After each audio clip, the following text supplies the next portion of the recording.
خيركم من تعلم القرآن وعلمه۔ بسم اللہ الرحمن الرحیم۔ اللہ تبارک و تعالیٰ نے مرد کو پیدا کیا، عورت کو پیدا کیا اور ان کو نکاح کا حکم دیا۔ نکاح کرنے کے بعد اگر دونوں میں نا اتفاقیاں ہو رہی ہے، رشتہ صحیح طریقے سے نہیں چل پا رہا ہے، تو شریعت اسلام نے جدا ہونے کا طریقہ بھی بتایا ہے کہ طلاق مرد عورت کو دے دے اور وہ بھی اپنی زندگی گزارے، یہ بھی اپنی زندگی گزارے۔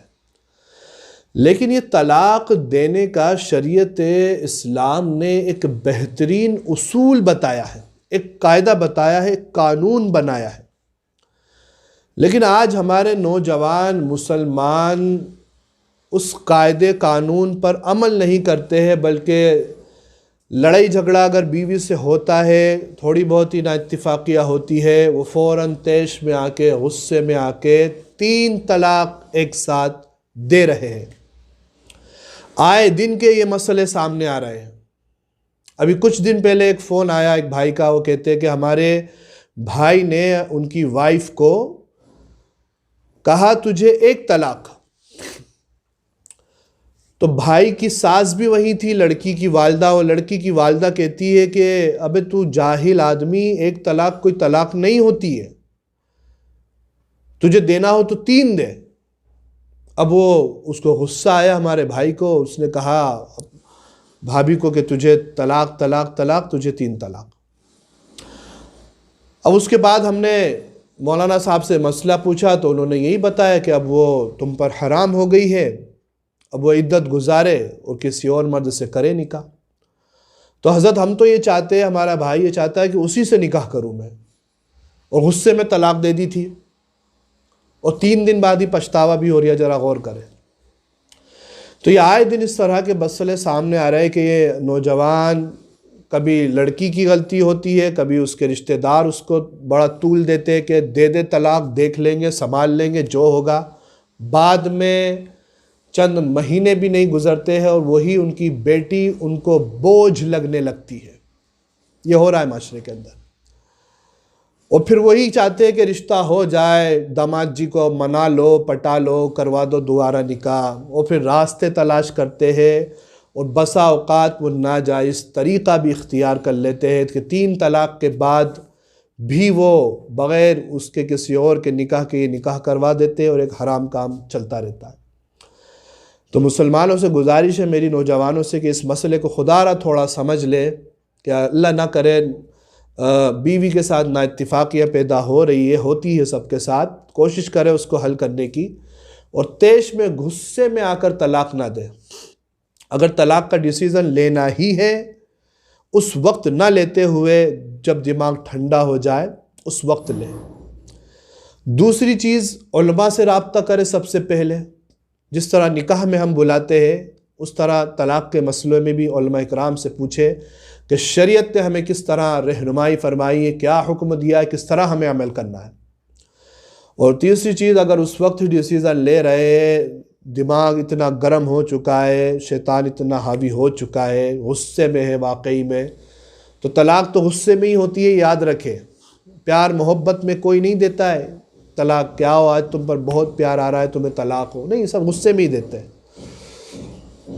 تو اگر ایسی صورتحال بھی پیدا ہو تو اپنی بیوی کو اس کی پاکی کے دنوں میں کہے تجھے 1 طلاق ہے، بس۔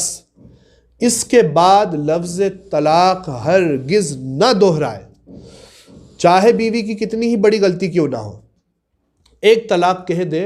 اب ہوگا کیا 1 طلاق کا فائدہ؟ اس چیز کو سمجھ لے میرے بھائی کہ اگر 1 طلاق کے بعد آپ نے واپس سمجھوتا کر لیا، کچھ دن بعد دل کرا کہ نہیں یار غلطی ہوتی ہے، معاف کیا میں نے، تو 1 طلاق اگر دی تھی تو آپ عدت کے دنوں میں رجوع کر سکتے ہیں۔ کہہ دے اپنی بیوی سے کہ میں نے رجوع کیا، تجھے اپنے نکاح میں لیا، اب آپ اپنی دونوں زندگی ویسی ہی گزار سکتے ہیں، دوبارہ قاضی صاحب کو بلا کر نکاح کرنے کی بھی حاجت نہیں ہے۔ کب؟ جب 1 طلاق دی تھی اور عدت کے دنوں میں رجوع کر لیا۔ دوسری بات، عدت کے دنوں میں رجوع نہیں کیا، سمجھوتا نہیں ہوا، ایک طلاق دی، عورت آزاد ہے، وہ جس سے مسلمان سے چاہے نکاح کر سکتی ہے۔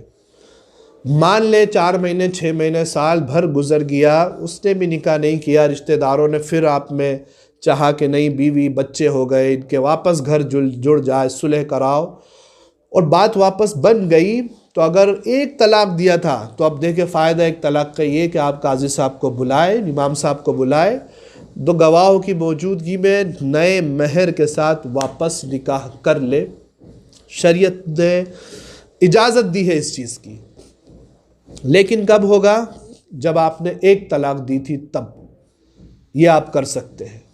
2 طلاق میں بھی یہی آپشن ہے، آپ کر سکتے ہیں، رجوع کر سکتے ہیں عدت کے دنوں میں، عدت کے بعد بھی کبھی بھی نکاح کر سکتے ہیں۔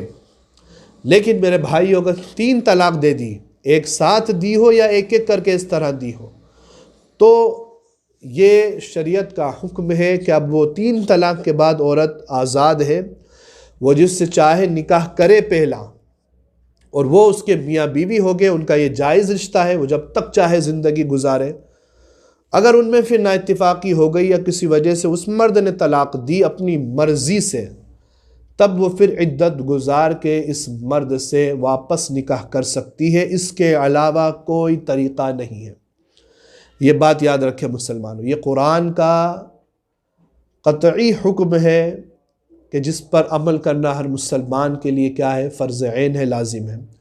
اگر 3 طلاق کے بعد کوئی رستہ نکال کر ادھر ادھر کر کے واپس نکاح کر لی بغیر اس عورت کے کسی کے نکاح کیے، تو یاد رکھیں یہ آپس میں آپ کا رشتہ ناجائز ہوگا۔ اس لیے کہ شریعت مطہرہ نے آپ کو راستہ دیا ہے پہلا، ایک طلاق دو، آپ سوچ لو اچھی طریقے سے، اس میں آپ لا سکتے ہو بغیر نکاح کیے، عورت کو نکاح کرنے کی ضرورت نہیں۔ 2 میں بھی دیا ہے آپشن، لیکن 3 میں نہیں دیا شریعت نے۔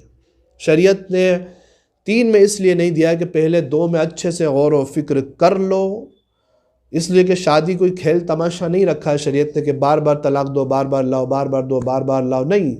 2 آپشن دیے ہیں آپ کو، اس کو عقل مندی سمجھداری کے ساتھ استعمال کریں اور تیسری بار فائنل ڈیسیزن لیں۔ لیکن ہمارے نوجوان تیسرا ہی ڈیسیزن فرسٹ اسٹیپ پہ لے رہے ہیں، اور پھر وہ چند ہی دنوں بعد آ جاتے ہیں ہمارے پاس کہ حضرت ایسا ایسا کر دیا، حضرت ایسا ایسا کر دیا، کیا کریں؟ تو 3 کے بعد میرے بھائی آپشن نہیں ہے۔ جس طرح کسی کی گردن کاٹ دے اور جج صاحب پھر سزائے موت سنائے، تو اس وقت تعجب کرنے سے کیا فائدہ؟ وہاں پر کوئی یہ کہے کہ ہمیں معلوم نہیں تھا کہ موت کی سزا ہے، تو کیا جج معاف کر دے گا؟ جج تو یہی کہے گا بھیا تمہیں معلوم نہیں تھا، اس سے ہمیں کوئی فرق نہیں پڑنا ہے، قانون جو سویدھان ہے وہ ہم اس کا حکم دیں گے۔ تو اسی طرح قرآن کا قانون ہے، شریعت اسلام کا قانون ہے کہ ایک طلاق پہ آپ رجوع کر سکتے ہو، 2 پہ کر سکتے ہو، 3 پہ نہیں کر سکتے ہو۔ تو میرے مسلمان بھائیوں تک یہ مسئلہ ضرور پہنچا دے۔ اللہ تبارک و تعالی ہمیں علم دین سیکھنے کی توفیق عطا فرمائے، اور اس طرح کے ڈیسیزن لینے سے پہلے ہمیں علماء کی طرف رجوع کرنے کی اور مسئلے کو صحیح طریقے سے سمجھنے کی توفیق عطا فرمائے۔ استغفر اللہ لی ولکم۔ السلام علیکم ورحمۃ اللہ وبرکاتہ۔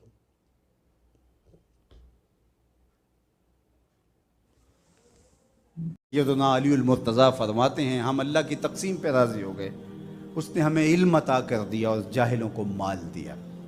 مال سے علم افضل ہے، اس لیے علم حاصل کرنا یہ زندگی کی خوبصورتی ہے، اور ہم تو جس دین سے تعلق رکھتے ہیں اس دین کا آغاز ہی اقرا سے ہوتا ہے۔